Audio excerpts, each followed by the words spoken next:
നമസ്കാരമുണ്ട്. മലയാള സിനിമയ്ക്ക് നല്ലൊരു സമയമാണ്. മലയാള സിനിമയ്ക്ക് മാത്രമല്ല, മൊത്തത്തിൽ സിനിമയ്ക്ക് നല്ലൊരു ടൈമാണ്, വെക്കേഷനായി. അതുകൊണ്ട് തന്നെ കാത്തിരുന്ന് എല്ലാവർക്കും ഫാമിലി ആയിട്ടും അതല്ലാതെ ഫ്രണ്ട്സിനും സ്റ്റുഡൻസിനും ഒക്കെ വെക്കേഷൻ അടിച്ചു പൊളിക്കാൻ വേണ്ടി ഒരു വലിയ നിര സിനിമകൾ വരുന്നുണ്ട്. ആൻഡ് ഈ ആഴ്ചത്തെ മെയിൻ റിലീസ് അല്ലെങ്കിൽ let's say the movie of the week എന്ന് പറയുന്നത് Mera Naam Shaji.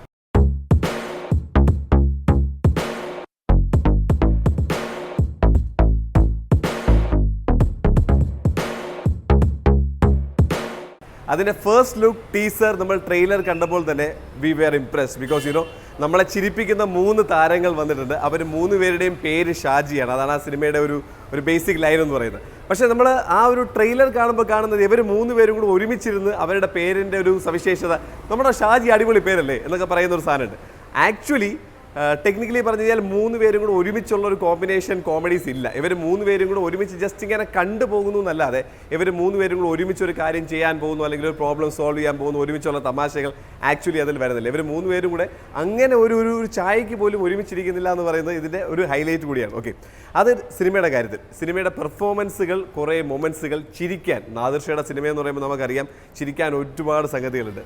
Top to bottom ഈ സിനിമയിൽ ചിരി കൊണ്ടിങ്ങനെ നിറച്ചേക്കണം. അപ്പോൾ വെക്കേഷന് നിങ്ങൾക്ക് വേറെ എന്തെങ്കിലും സ്ട്രെസ്സൊക്കെ ആയിട്ട് നിൽക്കുകയാണെങ്കിൽ ചിരിക്കാൻ this is the best film available. Okay, കാരണം ഒരു സൈഡിൽ ബിജു മേനോൻ പുള്ളിക്കാരൻ്റെതായ ഒരു എനർജി കൊണ്ടുവരുന്നുണ്ട്. നമ്മുടെ ആസിഫ് അലി പുള്ളിക്കാരൻ്റെ രീതിയിലുള്ളൊരു തമാശ അല്ലെങ്കിൽ ഒരു റൊമാൻറ്റിക് ആംഗിൾ കൊണ്ടുവരുന്നുണ്ട്. പിന്നെ ഇവർക്ക് 3 പേർക്കുമുള്ള കുറേ പ്രശ്നങ്ങളുണ്ട്. ബട്ട് എനിക്ക് പേഴ്സണലി ഈ സിനിമയുടെ ഏറ്റവും വലിയ ഹൈലൈറ്റ് എന്ന് തോന്നിയത് ബൈജു ചെയ്ത കഥാപാത്രം. 3 കഥാപാത്രങ്ങളും ഷാജിയാണ്. ബൈജുവിൻ്റെ ഷാജി കഥാപാത്രമാണ് ഇതിലെ ഏറ്റവും രസകരമായിട്ട് അല്ലെങ്കിൽ ആൾക്കാർ ഏറ്റവും കൂടുതൽ കൈയടിക്കുന്ന തമാശകൾ ശരിക്കും ബൈജുവിൻ്റെ ക്യാരക്ടറിൻ്റെ കയ്യിൽ നിന്നാണ് വരുന്നത്. ഫോർ എക്സാമ്പിൾ, ഇവർ ഒരു ഫോൺ നമ്പർ ഒരാളിങ്ങനെ എഴുതി അപ്പോഴത്തേക്കും പാസ് ചെയ്യാൻ പറ്റാതെ ഒരു പെങ്കൊച്ചിങ്ങനെ കളഞ്ഞിട്ട് പോകും.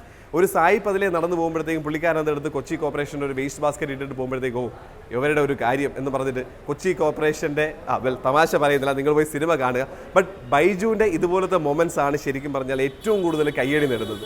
ആസിഫ് അലിയുടെ ഒരു റൊമാൻസ് ഉണ്ട്. ആ റൊമാൻസ് ഒരു സ്ഥലത്ത് പൊളിയുന്നു, പക്ഷേ പിന്നീടും അവിടെ സ്റ്റോറി തീരാതെ പിന്നെ അത് കണ്ടിന്യൂ ചെയ്തിട്ട് പോയിട്ട് തിരിച്ചു വരുന്ന ഒരു അവസ്ഥയുണ്ട്. അവിടെ അതുകൊണ്ടുണ്ടാകുന്ന ചില പ്രശ്നങ്ങൾ ഈ ഷാജിമാർ അങ്ങോട്ടും ഇങ്ങോട്ടും അറിയാതെ ഇവരുടെ ജീവിതം ഇൻ്റർട്വൈൻഡ് ആവുന്നുണ്ട്. അതുകൊണ്ടുണ്ടാകുന്ന കുറേ തമാശകളുണ്ട്.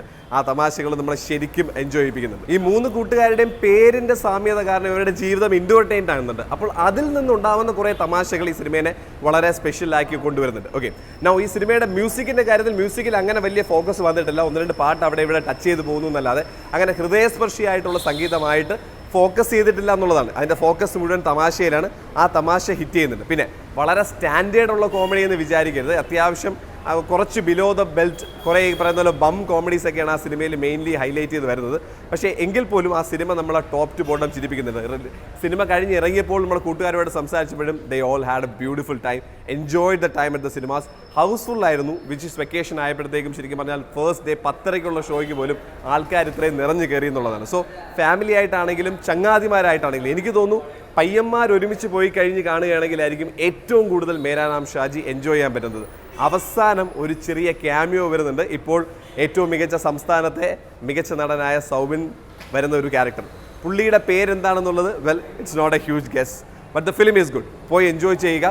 അതിൽ വലിയ ആക്ഷൻ ഉണ്ട് എങ്കിലും അങ്ങനെ മേജർ ആക്ഷൻസ് ഒന്നുമില്ല. പക്ഷേ ഉള്ള ആക്ഷൻ ആസിഫ് അലി ആണെങ്കിലും ബിജു മേനോനാണെങ്കിലും നല്ല അസലായിട്ട് ഷൂട്ട് ചെയ്തിട്ടുണ്ട്. ആക്ഷൻ കൊള്ളാം. കോമഡിയാണ് ഇതിൻ്റെ ഹൈലൈറ്റ്. സോ ചിരിക്കാനായിട്ട് ഫാമിലി ആയിട്ടും ഫ്രണ്ട്സുമായിട്ടും ഡെഫിനറ്റ്ലി തിയേറ്റർ ഹിറ്റ് ചെയ്യുക. It's A good watch from Nadirsha and team.